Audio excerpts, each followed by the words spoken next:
Hold on, let me get your timer up. I can Are we all time. ready? You want the time? Yeah, it's fine. Or if you. Oh, you got it? Yeah, I got it. I forgot that I had to have a time speech. Oh, God. Everyone else does except for you. Yeah, pretty much. Okay. The first and foremost speech I gave to you was about trans youth. I want to bring it all together now and talk about the LGBTQ plus youth as a whole and the people and projects that keep them alive and safe when no one else will. Specifically, the matter of the LGBT community taking their lives, because in reality, there are lots of studies that show that children who are LGBTQ are shunned by their parents, their community, and left all alone defenseless. I can recognize those feelings immediately. I suffered from heavy depression when I came out in middle school and suddenly became the outcast of our town. My parents didn't want me. Nobody was allowed to hang out with me. People stared at me in school weird. It was like I had a disease. And I had tried to take my life several times. And thank God I made it through, because now I get to help the members of my community realize that they are loved and accepted and safe. There are not a lot of resources in the beginning at like my age. So 1998 and up to like 2015, there's a gap of like no resources for the youth. There were like AA meetings, NA meetings for everybody else, but not really that community because they were outcasts. So cue the Trevor Project. So the Trevor Project came to life in 1998, but it wasn't like, it didn't take off because the internet was the internet then, you know, big box computers, that's about it. Like you couldn't just get on your phone and be like, oh, there they are, I can call them, I'm having a crisis. So it actually came from like a short film. Hold on, my phone might die. Oh God. Sorry. So we're the last defense. The Trevor Project is the last defense of saving kids from taking their lives, which means the volunteers are, which means people like you and I. And you don't have to sit on a phone and be on the hotline to make a difference. You can donate money and know exactly where it's going to keep these projects running for these kids that nobody else wants. So the directors of the Trevor Project decided to create a hotline to start. So they went ahead and built this nonprofit organization to obviously keep them alive and safe and have them connect with others, because something that is also hard to do is find people in your area, find people around you that are the same as you and not just people who hate you or shun you. So the Trevor Project is actually the first national crisis intervention and suicide prevention for LGBTQ and questioning youth. After the Trevor Project turned live, there was a lot of young people having crises who just reached out, and it saved a lot of kids. And now they're in person and online, and they have like this lifeline where you can get like in like a group with a bunch of people like your age or not your age and talk with them. And they even went so far as to establish a workshop this year. The most recent thing they've done is go ahead and jump on the bandwagon of the gender right now with the sports issue. So they are forefront with the people who are fighting against anti-trans rights, anti-gay, the whole community basically. So the rate for suicide in the LGBT community is scary.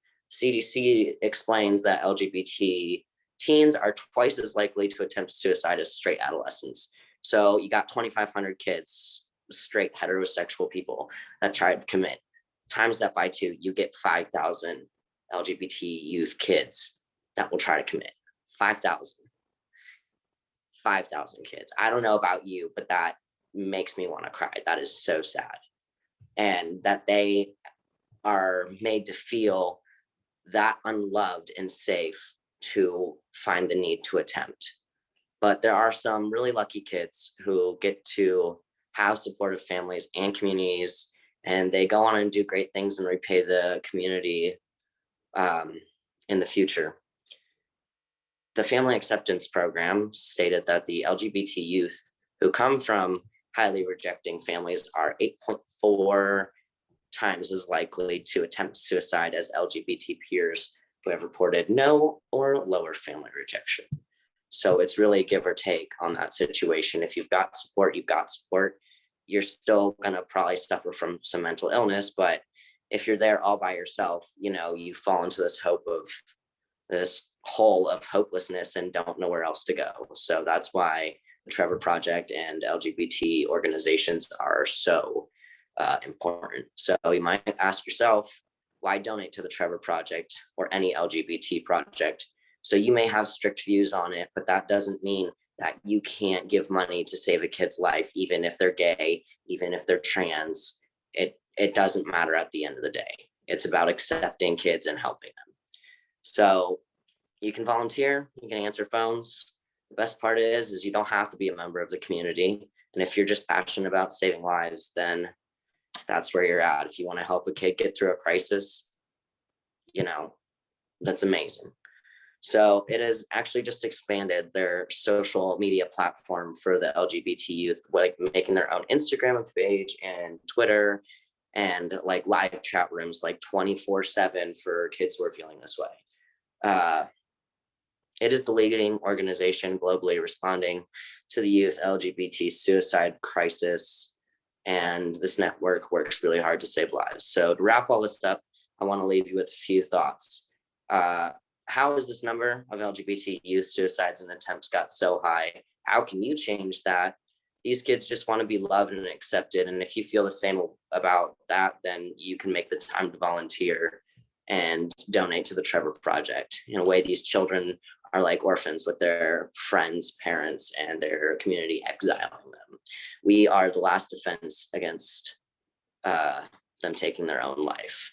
If we all work together, we can create a platform where every single youth member feels accepted and that number plummets instead of rising.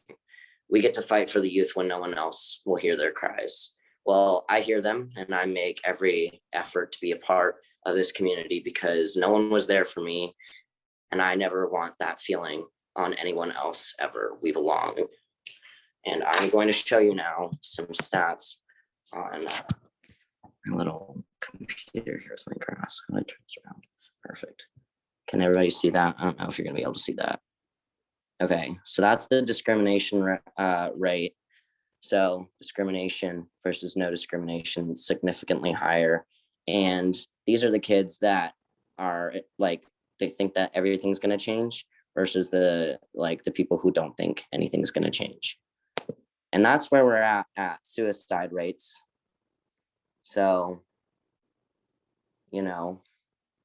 there's white people, there's Hispanic people, African American, Pacific Islander, and American Indian. So that makes you think about what's different in those certain cultures that raises those rates.